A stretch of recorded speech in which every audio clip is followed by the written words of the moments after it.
So, for the first question, we have a 45-year-old patient with history of chronic heavy alcohol use that is admitted to the hospital and begins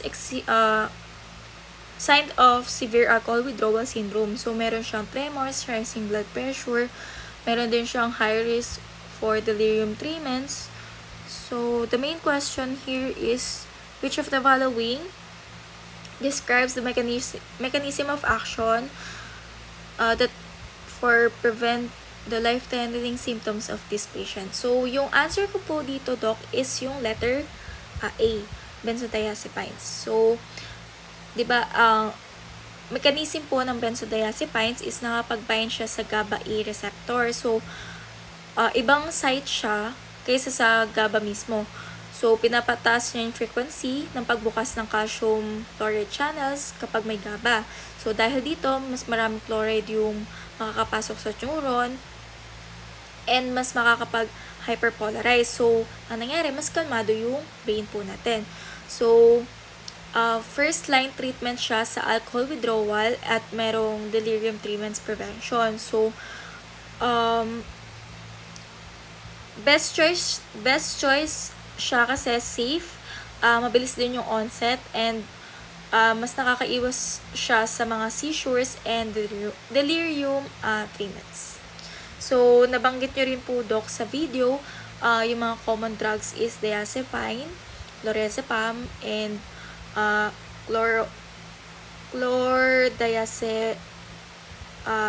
diazepoxide. Yan. So, yun po yung mga dapat tandaan for other drugs. So, for letter B, barbiturates.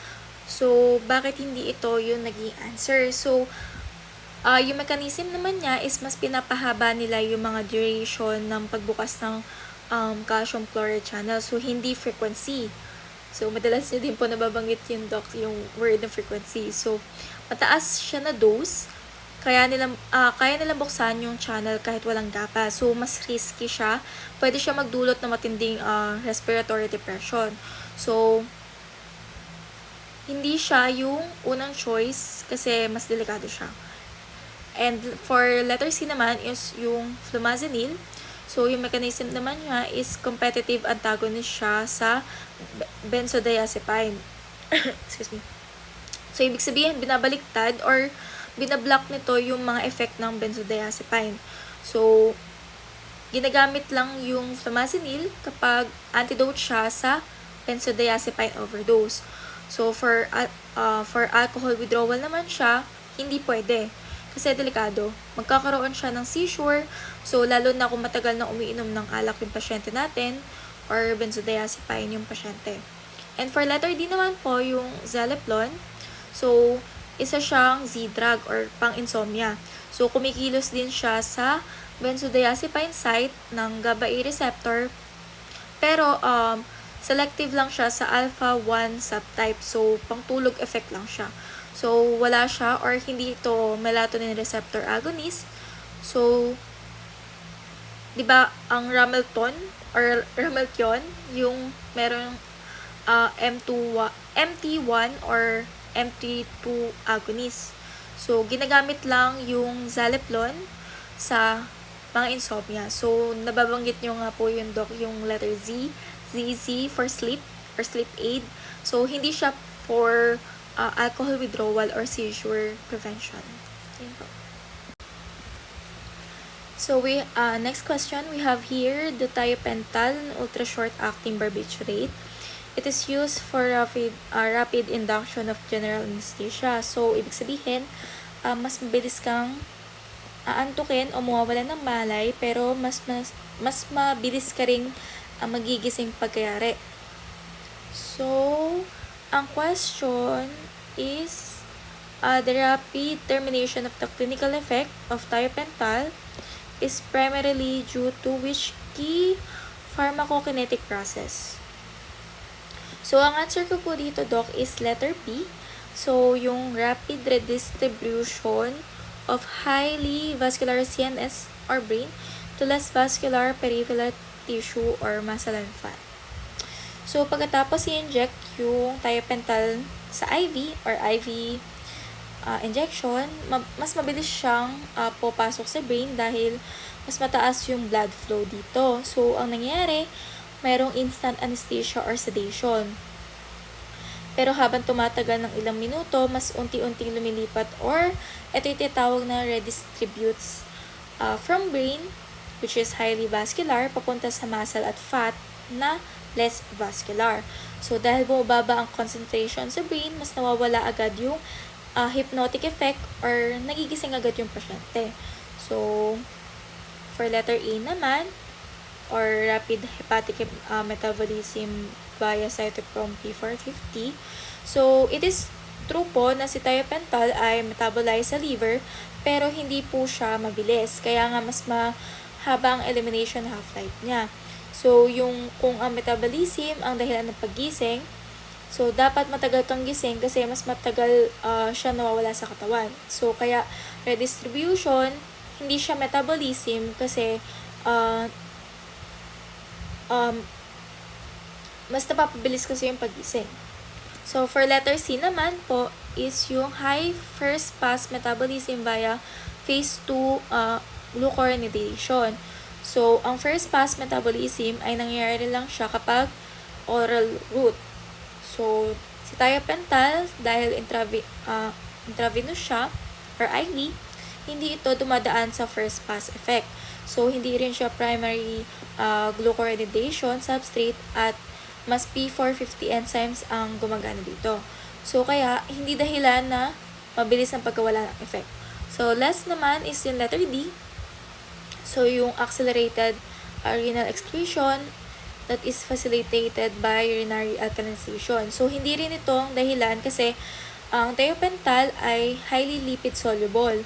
So, kaya hindi agad lumalabas sa ihi. Hindi rin siya masyadong naapektuhan ng urinary pH from the start.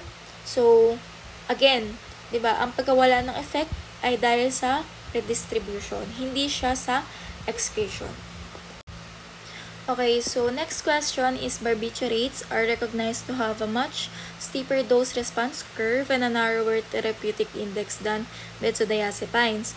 So, this fundamental difference in safety profile is best explained by the barbiturates' distinct action on the GABA A receptor. So, main question here is which is their ability to. So, yung sa mga choices po, ang answer ko is letter B. So, directly open the chloride channel at high concentrations independent of GABA binding and leading to maximum ion flux and profound CNS depression. So, sa normal dose daw, ayan, parehong barbiturates at benzodiazepines ay yun yung mga nagpapalakas ng GABA effect. So, mas maraming chloride channel na pupasok sa neuron. Ang nangyari, may hyperpolarization or mas kalmado yung tulog. Pero at high doses, ang barbiturates, meron siya mga unique properties. So, kaya, di ba kaya nilang buksan yung calcium channel kahit walang GABA. So, ibig sabihin, kahit wala na ang natural inhibitory control sa katawan natin, tuloy-tuloy pa rin yung CNS depression that can cause coma, respiratory failure. Yan, yung mga nababanggit niyo po madalas sa video. So, 'di ba kaya siya dangerous kasi wala siyang ceiling effect or tuloy-tuloy yung mga suppression ng brain activity. Samantalang yung benzodiazepines ay require pa rin yung GABA para makapag-open ng channel, kaya mas safe and frequent na nakakamatay dahil sa overdose. So, letter A, increase the frequency of chloride channel opening resulting in severe hyperpolarization. So,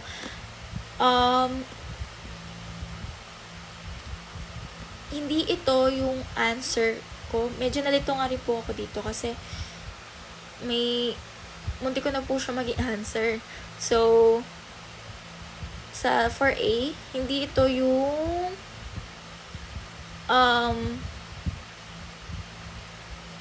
mechanism ng barbiturates. Ito yung mechanism ng benzodiazepines. So, di ba kapag benzos, increase frequency. Barbiturates naman, increase durations. Especially sa mga high dose and kapag may direct opening pa. So, hindi ito for barbiturates. For letter C naman, compete with GABA for its binding site. So, hindi kasi hindi sila nagko-compete kay GABA. So, instead, barbiturates at benzos ay allosteric modulators. Ibig sabihin, ibang site sila kumakapit sa receptor, hindi sa GABA site. So, kaya hindi nila pinipigilan si GABA, mas pinapalakas pa. No? So, letter D naman is antagonize the wake-promoting effects of orexin. So, ito naman yung mechanism ng DORA. So, nabanggit kanina yung mga DORA drugs tulad ng suvorexant. So, hindi for barbiturates. So, no connect na po yung orexin sa barbiturate action. So, irrelevant. Okay, so next question po. We have a patient that is comatose with respiratory depression following with a massive mix overdose that is involving a long-acting benzodiazepine and tricyclic antidepressant or TCA. So, main question here is why is the administration of flumazenil is highly contraindicated and potentially fatal in this specific mixed overdose scenario. So, ang sagot ko po dito is letter A. A po yung sagot ko dito.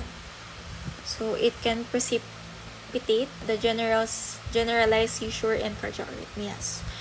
So, si flumazenil, di ba, competitive antagonist siya sa benzodiazepine binding site sa GABA-A receptor. So, kapag binibigay ito sa mga pasyente, so matagal na matagal nang gumagamit ng benzodiazepine, so kapag biglang tatanggalin yung GABAergic inhibition, 'di ba? Magkaka-seizure. So, may kasamang TCA overdose, so mas delikado. Kasi nga yung TCA ay nagpapababa siya ng seizure threshold and nagdudulot siya ng arrhythmias. So, kaya pinagsama yung dalawa, yung flumazenil, so, pwede siyang magkaroon ng trigger life-threatening seizures at cardiac dysrhythmias. So, for letter B naman, so, sinasabi dito na flumazenil will not work dahil mababa ang affinity. So, hindi, kasi flumazenil ay mas mataas na affinity sa benzodiazepine. So, ibig sabihin, mas mabilis talaga yung effect. So, ang problema lang ay hindi kuwalan ang efficacy. So, sobrang efficacy or biglang reversal na nagdudulot ng seizure. For letter C naman, so, nabanggit ito yung hepatic failure. So, totoo na maikli yung half-life ni flumazenil kumpara sa long-acting benzodiazepines, kaya pwede magkaroon ng resedation or rebound coma. Pero hindi ito yung nagdudulot ng hepatic failure. So, hindi ito yung dahilan kung bakit nagkakaroon ng contraindicated sa mixed overdose. And for letter D naman is, yes, there's chance na magkaroon ng paradoxical excitement or agitation pagkatapos bigyan ng flumazenil. Pero, hindi ito yung life-threatening tulad ng seizures and arrhythmias. So, kaya hindi ito yung primary reason na contraindication sa question po natin. Okay. So, we have here a 30-year-old patient who has been taking high-dose alprazolam for 6 months who has developed severe rebound anxiety, tremors, and impending seizures. So, main question here is what is the most appropriate and safest pharmacological approach to manage this severe benzodiazepine withdrawal syndrome. So, ang answer ko po dito is letter B. So, si alprazolam, short-acting siya, kaya mas mabilis bumababa yung blood level. So, biglang mawawala yung GABAergic inhibition and nagkakaroon ng overexcited yung brain po natin. So, to manage this withdrawals, kailangan i-switch muna siya sa long-acting benzodiazepine tulad ng diazepam or clonazepam. So, kapag ini-switch siya sa mas long-acting, mas steady yung GABA effect niya. So, iwas yung biglang pagtaas ng or biglang taas-baba ng symptoms. So, next is yung taper slowly na tinatawag. So, dahan-dahan binabawasan yung dose sa loob ng ilang linggo or buwan or depende sa tolerance ni patient. So, para makapag-adjust yung CNS at mas mabawasan or mas maiwasan yung seizure. So, for letter A, immediately resume the alprazolam. So, may chance po na pag binalik yung alprazolam, pwedeng pansamantalang magbawas ng symptoms. Pero, kapag dinagdagan pa siya ng barbiturate or phenobarbital, nagkakaroon siya ng adverse effect dahil pareho silang CNS depressants eh. So, pwede magdulot ng respiratory depression or coma. So, hindi recommended. For letter C naman, si flumazenil ay isa siyang benzodiazepine receptor antagonist. So, kapag binibigay ito sa mga pasyente na may dependence or bigla na lang aalisin lahat ng GABAergic effect, so, nagkakaroon ng massive withdrawals or nagkakaroon pa ng seizure. So, kaya contraindicated to sa pasyente na benzodiazepine dependent. For letter D naman is, so, ang discontinuation ng benzodiazepine ay, syempre, hindi siya ligtas, no? Kasi, hindi transient yung symptoms. Pwede lang itong maiuwi sa tinatawag na status epilepticus or death kung malala. So, kailangan medical tapering tsaka monitoring yung gagawin natin sa patient natin.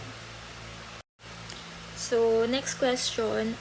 A 30-year-old patient with primary insomnia is prescribed Zolpidem. So, kinaklassified siya as C drug and it is preferred over traditional benzodiazepine for inducing sleep with less disruption to the normal sleep architecture. So, main question here is, which GABA-A receptor subunit isoform? So, ang answer ko po dito is letter A. So, alpha 1 subunit. So, yung ang GABA-A receptor kasi, 'di ba, may iba't ibang subunit siya. So, alpha 1, alpha 2, alpha 3, alpha 5, beta, yan. So, yung alpha 1 subunit ang responsible sa sedation, hypnosis, at amnesia. So, yung mga C drugs such as Zolpidem, Celeplon, Esopiclone. So, yun yung mga selective agonist sa alpha 1 subunit. Kaya, mas pinapadali nila makatulog or sleep onset, mas kaunti yung effect sa muscle relaxation at anticonvulsant. So, mas preserve din yung normal sleep architecture or yung tinatawag na REM at slow wave sleep ng patient. So, for letter B, so, alpha 2, so, hindi po ito kasi yung alpha 2 subunit, mas involved siya sa anti-anxiety. So, halimbawa, diazepam, so, ang ginagawa niya, kumikilo siya sa alpha 1 at alpha 2 subunits. Kaya may sedative at anti-anxiety effect siya. Pero ang Z-drug ay alpha 1 selective, kaya hindi sila gaano nakakatulong sa anxiety or muscle relaxation. For choice or letter C naman, beta 2 subunit. So, ang beta 2 subunit kasi ay bahagi lang siya ng receptor structure. So, wala siyang direct role sa pharmacological specificity ng hypnotic action. So, hindi ito yung target ng Z-drugs. And for letter D naman, yung gamma 2. So, yung gamma 2 subunit ay kailangan lang para mabind siya sa benzodiazepine receptor. So, kasama siya ng alpha subunit. Pero, hindi ito yung nagbibigay ng hypnotic selectivity. So, kaya hindi rin to yung target ng Z-drugs. So, we have here a 4-year-old child presents to emergency department in continuous generalized tonic-clonic seizures lasting over 10 minutes.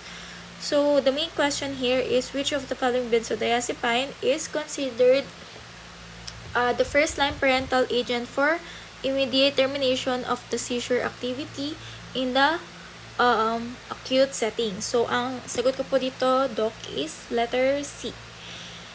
Yan.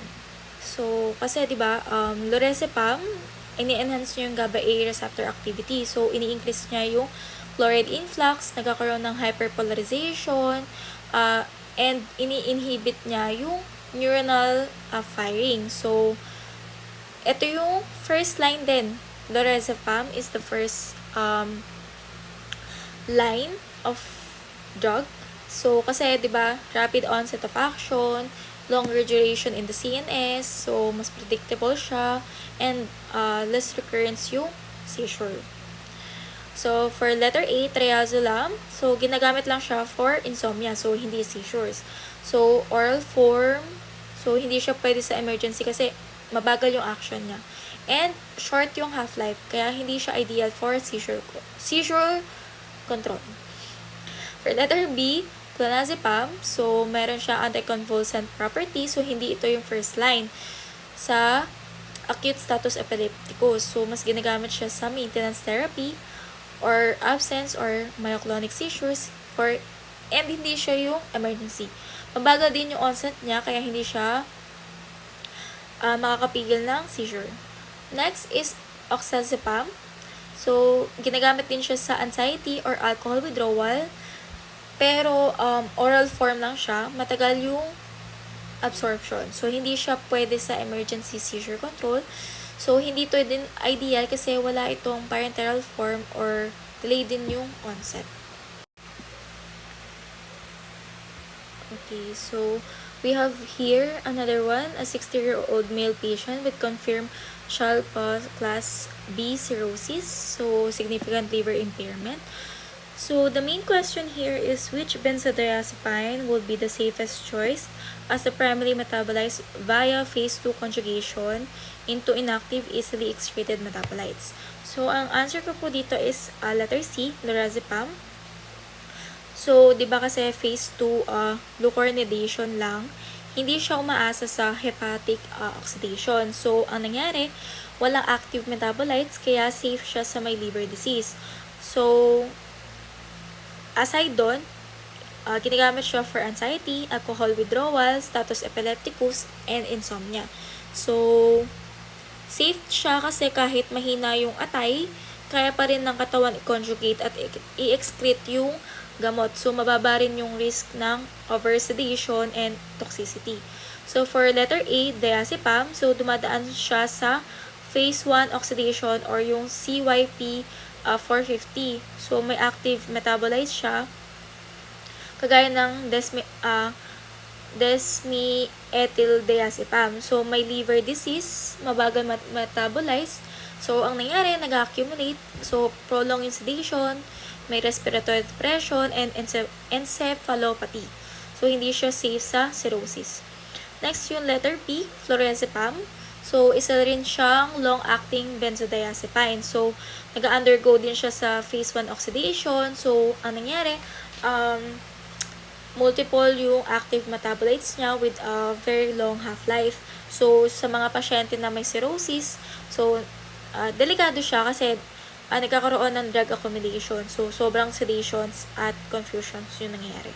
And for letter D naman is yung chlordiazepoxide. So, karaniwang ginagamit siya sa alcohol withdrawals, pero hindi siya safe sa liver impairment. So, nagme-metabolize din siya sa phase 1 oxidation and meron siyang active metabolites. So, pwedeng magdulot dito yung tinatawag na hepatic encephalopathy sa mga pasyente na may cirrhosis.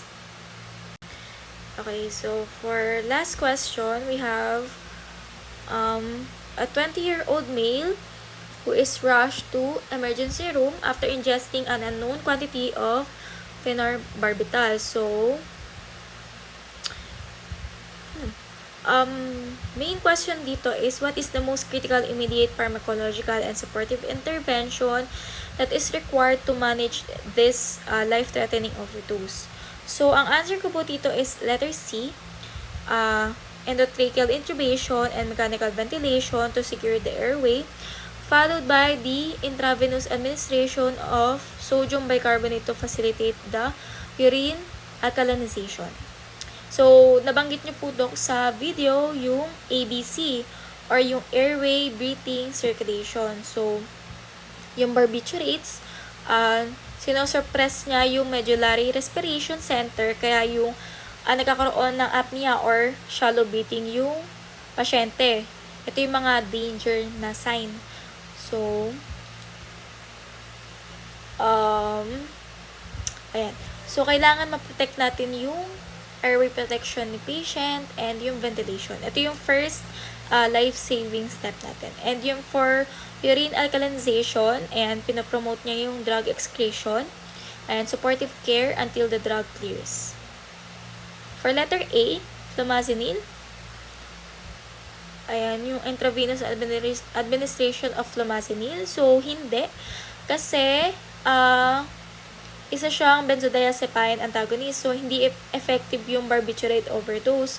So, mas delikado pa kasi pwede magdulot ng seizures or cardiac arrhythmias yung patient, lalo na kapag yung mamali tayo ng bigay. So, for letter B, ayan. So, IV fluids plus naloxone. So, yes, yung IV fluids para sa hypotension, yan, ito yung tinatawag na supportive care. Pero yung naloxone kasi po ay hindi, dahil opioid antagonist siya, hindi siya barbiturate antidote. So, pwede lang ibigay kapag may suspicion na opioid co-ingestion, pero hindi siya for specific treatment. And for last, letter C, so diazepam. So, isa din siyang benzodiazepine, kaya CNS depressant din siya. So, ipapalala ng respiratory depression. So, walang role si barbiturate overdose, maliban na lang kung may seizure, and especially dito yung first line.